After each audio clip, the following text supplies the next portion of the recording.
Good afternoon and welcome to the GoPlan 101 discussion on debt and credit today. This is part of the Greenleaf Financial Fitness series, and we're happy you're here. As always, we'd like to introduce the team before we kick things off. Here with me today, as always, or usually anyway, Jim Hiles, Managing Partner, First Capital Advisors. Yours truly, Jim D. I'm a financial advisor with Greenleaf Financial, and our special guest today, who will be on with us, is Martin Lynch. Martin is the Director of Education and a Compliance Manager with Cambridge Credit Counseling. Great, let's go ahead and get started. So first, we're going to start with the story of financial stress. Most people, maybe all people, experience it at one time or another. As you can see here from the numbers, 55% of people polled admitted to being worried about their future and running out of money in retirement.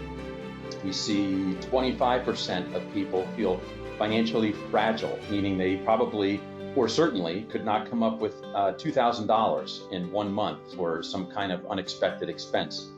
And feeling financially anxious, we see another 55% number. So those numbers are significant, and a lot of people believe they could be much higher than that due to underreporting. Financial stress and your health, and one of the big reasons we're talking about this, right, is that financial stress is known to cause very real health issues. So in a real sense of the word, personal financial health can be considered an actual healthcare issue, because these are all obviously issues that are dealt with through healthcare providers. So everything from heart disease to diabetes, cancer, and substance abuse can all be attributed to, in some way, to financial stress in many situations. This is from the Cambridge credit site. So at the risk of beating a dead horse, we included one more slide here. You see, there's a lot of people in debt. They have credit cards. Average credit card holder has at least 4 cards. And I think a point that can be taken from this is, if one of these things affects you, you're certainly not alone, right? It's a big issue in our country. So with that, I think, Martin, this might be a good time to bring in you to talk to us a little about credit scores, and can you speak to us about that a little bit? Sure, Joe. Recently, we've gotten quite a few inquiries about the new release of the latest iteration of FICO scoring model. That's FICO 10. What people should know is that most lenders are still using FICO 8, so they're still back 2 formulas ago. So you may see fluctuations in the score where you normally check it in the coming months, or you may not. Some of the changes are going to kind of smooth over one-time events. For instance, if I recently and very uncharacteristically added a large charge to a credit card, but I always pay on time and I'm just whittling that debt down, the new FICO model will smooth out that bump where ordinarily my score would have taken a major hit. This model reportedly won't do that to me. But by and large, people really need to understand the 5 basic elements of their score and how individual activities or actions will affect their score. The biggest thing is payment history, obviously, how you pay your bills, whether you have accounts that are in collections. The next biggest category is the percentage of credit that's available to you that you're currently using. We like to see that kept under 25% if possible, but if it does move up, if you suddenly need to use 50% or more of your credit, can you be disciplined in the months that follow and pay it back down and get it back under control? Because that's a huge portion of your score. Okay. The length of credit history is one that people don't understand when they close accounts. We do encounter a sizable number of consumers who, they're tired of paying 25 or 28% interest on a card where they might have missed a payment or two. It's got a decent balance, so they figure that their best move is to move the balance elsewhere and cancel that card. But in doing so, they impact the length of credit history category and the percentage of credit use because they just got rid of a credit limit. So those Sorry. Yeah, those. So you're recommending keeping that credit card open as opposed to closing it, just don't using it? Is that the idea? Yeah, transfer the balance. That's fine to an account that has a much better interest rate, but keep the older accounts open and performing, because they're doing good for you in two different categories. Got So it. there's rarely a good reason to close an old account. Good point. Okay, thanks. And then the last two categories really are affecting people who are trying to reestablish credit or build credit for the first time. You can't avoid doing a little bit of damage when you open a new account, but to broaden your credit or to get going, get your toe into the credit world, those little hits to your score are inevitable. So they're not really anything that we're overly concerned about. It's more the first three categories. Got it. Okay. So let's move on to credit myths and mistakes. What can you tell us here? Because there's a lot of them out there. I do 4 or 5 seminars a week. I still encounter people who think that checking their score is going to negatively impact it. That's not the case. Only applying for credit is going to damage your score, but the amount varies. There are 3 types of loans: car loans, student loans, and mortgage applications that are bunched together. They're batched together in 45-day batches, most typically, and they're treated as one inquiry. But every other type of application, for instance, if I went home and went online and I applied for half a dozen credit cards, which I could easily do in under 20 minutes, my score would come down 6 different times. So knowing how the scoring system works helps you shield yourself from doing inadvertent damage, and it also reflexively tells you what to do to improve credit. So knowing those 5 elements is really something you need to start with when you're creating a strategy to move your score up.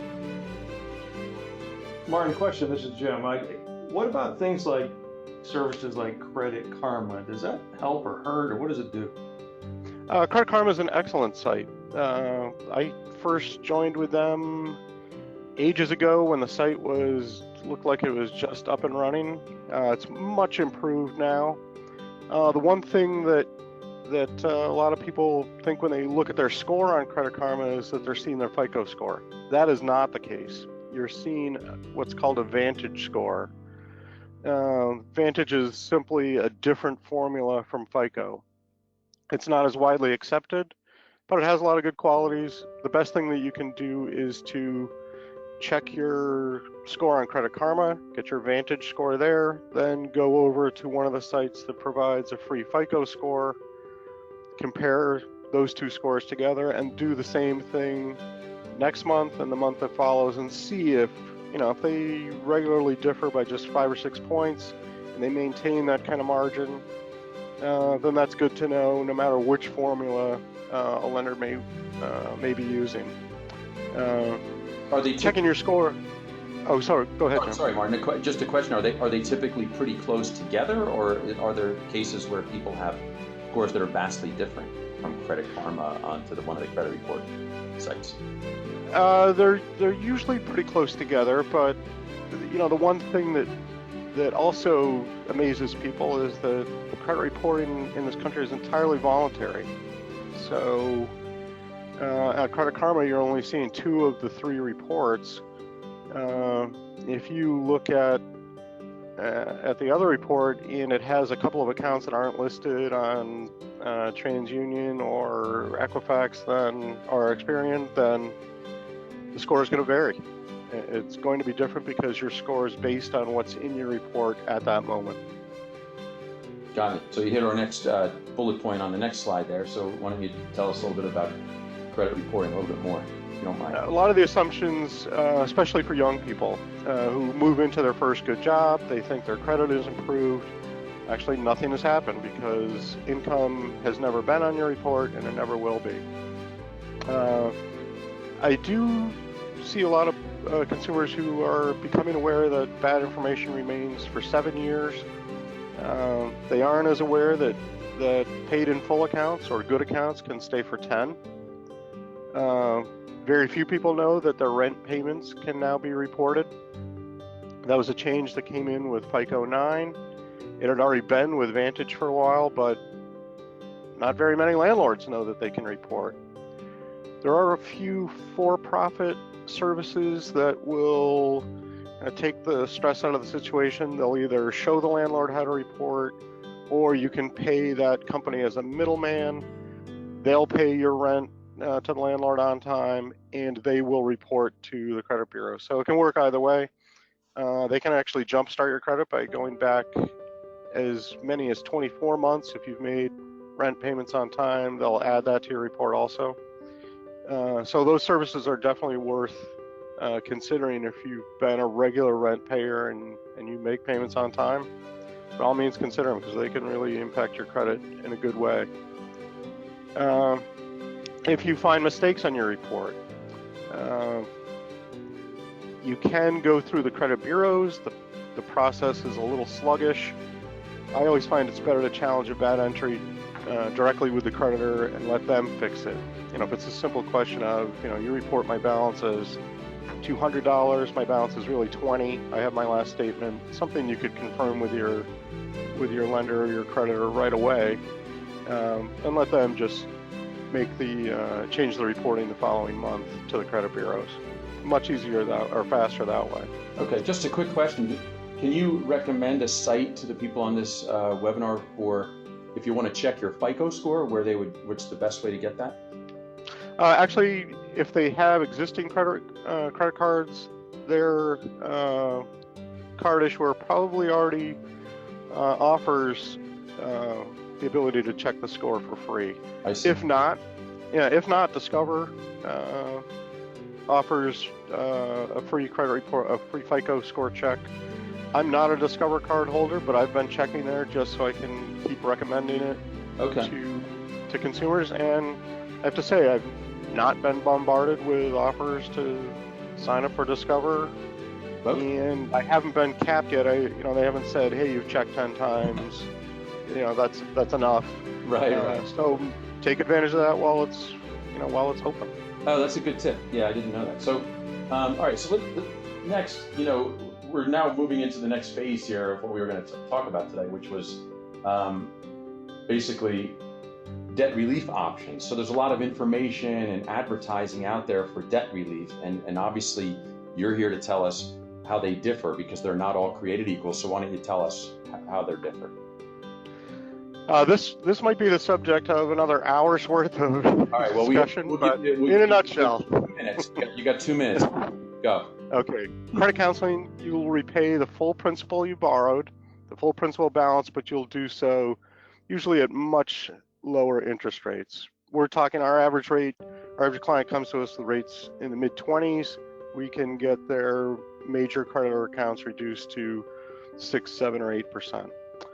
In debt settlement, you're going to pay half of the principal balance, but you're also going to pay a large fee to the settlement company, usually 40 to 45% of what you thought you'd saved, and you're going to pay Uncle Sam because debt that's forgiven is counted as taxable income, even though you didn't receive any money. Really? Okay, so yeah. That sounds like a trap people would not expect. Exactly. They do disclose it on the websites. I check some of the major debt settlement companies, but it's something the consumer is not anticipating. They're just looking to pay half of what they owe. The other thing is that it raises a red flag for future lenders because it tells them that you may only receive half your money back if you lend to me today. That's not a good. That's not a good message to send. No. Yeah. Bankruptcy, a much more global approach to the issue, but for millions of Americans year to year, it is the right option. They discharge all of their unsecured debts, or they pay a portion of that debt, depending on how they stack up on the means test that their attorney will put them through. But it's meant to resolve issues that aren't going to be easily taken care of through either of the other two options.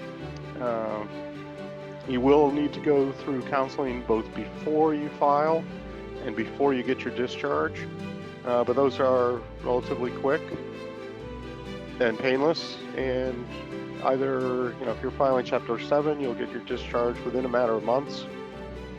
Chapter 13, the repayment plan, usually runs 3 to 5 years. But again, you're dealing with more significant issues than the other two options. For sure. The debt relief option that people frequently overlook is the ability to increase their income or decrease expenses. Seems obvious, but Well, right. Those are behavioral issues more than anything. right. Right. There's a tendency to think that, well, I can't work weekends, or I'm already tired enough on Fridays when I get home. How could I do more? If it's a means to temporarily resolve a debt that once it's paid in full, it's gone for good, then it's worth considering. And the same, especially for decreasing expenses. Right. Good points. So now we're going to get into student loan a little bit. We've been talking about mostly consumer debt up to this point. So tell us how student debt is different and how it's treated differently and what we should know about that. Well, it is different, primarily because the majority of student loans are extended by the U.S. government. So it's a unique lender. It also comes with unique repayment and collection ability. Federal debts do not go away. So, and they have the unique ability to garnish 15% of your wages if you don't pay on time, and to intercept tax refunds, you name it. So they want you to pay attention because that's the money they needed to lend out to next year's students. So they are serious about it. It's difficult to discharge in bankruptcy, but not impossible. Most people aren't aware of that, and a lot of attorneys aren't aware of that either. It is a growing problem. We see it within our own client base. We see it with seniors entering retirement. Right, that's an issue one, right? Yeah, that's growing, as you see on the slide, up 44% since just 2010. And the amounts that the average senior owes are significant. I mean, $33,800 on average to be repaid when you're not working is tough. So you're not talking about student loan debt as a senior, are you? You're talking about student loan debt as a senior? Yes. Wow. They're either carrying their own debt. For I actually encountered a case today where a retiree is, if she does not extend her working years, is going to go off with a little over $70,000 in debt that she took on for a PhD right at the end of her working career. Huh. Not advisable, but that's what happened. But if she continues to work another 5 years, she might be able to pursue a discharge. But the thought of, covering a grandchild's student loans or taking out loans to help them out just puts them in a difficult position as they march into retirement, where there are no other options, Right. like the student has. Yeah, No scholarships for retirement. Right. It's interesting when we do retirement planning. That's one of the things we look for, and we highly recommend that parents generally do not get on the student loan for these kinds of reasons. You're better off allowing the student to be on the student loan because they have their entire career to pay that off, whereas parents are really Exactly. Right, so as far as repayment forgiveness options, we're running close on time, but I think this is worth it. So why don't you just talk to us a little bit quickly about the repayment and forgiveness options that are out there people might not be aware of or familiar with. Okay, so private student loan repayment, there are very few options. You check with your individual lender. Some will extend the time, the term to repay slightly, but it's not very forgiving. On the federal side, if you call your loan service, they'll give you a forbearance like candy. They'll gladly defer payments or forbear payments, but if you do that, the interest on both unsubsidized and subsidized loans is going to grow. Forbearance is like a Band-Aid on a brain hemorrhage. It's not the correct course. If you're having difficulty making payments because something's happened with your income or expenses are out of control, income-based repayment is a much better option. That's what you want to pursue. And that's not the easier one is the one they would rather you do a forbearance, is what you're saying. Exactly. there's a big disincentive in that area that needs to be addressed by the government. If you work for a qualifying nonprofit or an agency that does work similar to a nonprofit, I realize that's a huge gray area, but that's the way it's written, then you have special forgiveness options. After you make 120 qualifying payments, which means you have to be in an eligible repayment plan, have paid on time, and have loans that themselves are eligible, then after 120 payments or 10 years, you can discharge whatever balance is left.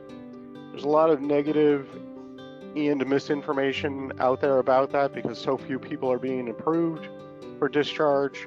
Mostly it's because they've miscounted how many payments they've made, or all along they were in an ineligible plan. So that's where our counseling comes in, because we can straighten that out and explain when you're going to qualify, why you aren't qualifying currently, what you need to do to make your loans eligible. Okay, so sum that up for us. If somebody does work with a company like yours, what could they expect from you? What could they expect to pay, if anything, and what would they expect to receive in return? Okay, so if they come to us, we're going to ask them to, because we're in the education business, we're going to ask them to go access their student loans. We send them to a portal where they can input their information. The maximum charge for that is $39. For some teachers unions, we'll cut the charge in half. But at that point, they're going to see what options they have, what the monthly payment estimates would be, and then they call us for counseling, and we'll go through it with them to show or to explain why this particular loan isn't eligible at this point. Or if you change repayment plans and got into this one, you'll increase the amount that you could have forgiven in the end. There's a lot of moving parts with student loans. Counseling is advisable, I think. The maximum anybody off the street who's unaffiliated with any of the nonprofits we do business with would pay is a little over $200.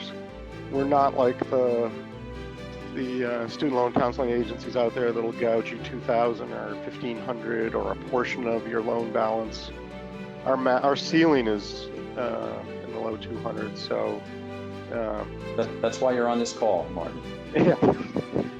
That's why our phones are ringing off the hook for this service. Your homework. So just a quick example, which we took from you guys on how you were able to save somebody, in one of their, debt repayment programs. If you want to just, you obviously people can, sure. Right? You were able to reduce in a situation like this, you took somebody's interest rates down from 18% to 8%. Saved them a great deal of payments and a great deal of money and interest, right? So that's kind of why somebody would want to deal with a company like yours. You're right. The Card Act mandates that the credit card companies show you how long it would take to pay off your balances. But through a debt management plan, our maximum is 60 months. We negotiate with the lenders to reduce interest. You can see our average currently is 8%. There's some lenders that have gone to 0%. There's some that don't play ball. It depends who your lenders are, who your creditors are.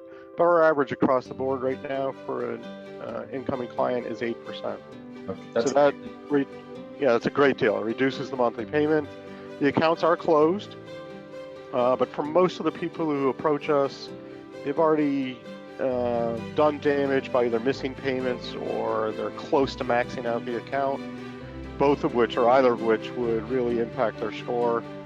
Our incoming clients in the first year see a score reduction of about 20 points. Over the remaining 3.5 to 4 years of their program, they usually gain about 40 to 55 points, I believe my math is right. Good. So by making, getting on a debt management plan where we disperse monthly payments on time to your creditors, you're rebuilding your score and then some. So that's an ancillary benefit. Really, we're trying to get you to change your behavior, do a budget, get on track, abide by it, be disciplined, let the payments be made, Thanks so much, Marty, for that. Let's sum it up quickly. First of all, our tip is have a monthly budget or a spending plan. Know where your money's going, know where it's coming from. Give careful consideration before taking on debt in the first place. That always helps. Understand your credit score. Marty covered a lot of ways to do that. And if you're considering debt relief, make sure you understand the differences between the options. Learn about your repayment options for student loans. To connect with Marty's organization, go to GoPlan.com and click on credit and debt counseling for a free consultation. And we also have negotiated some discounts on their other services. You could always call us, as always, at 732-945-7472 or email me at jd@gfplan.com. And be sure to join us if you can for our March 10th webinar at 2 o'clock also for Lost in Space, which we'll leave as a mystery for now. That sounds good to me. We'll see you then.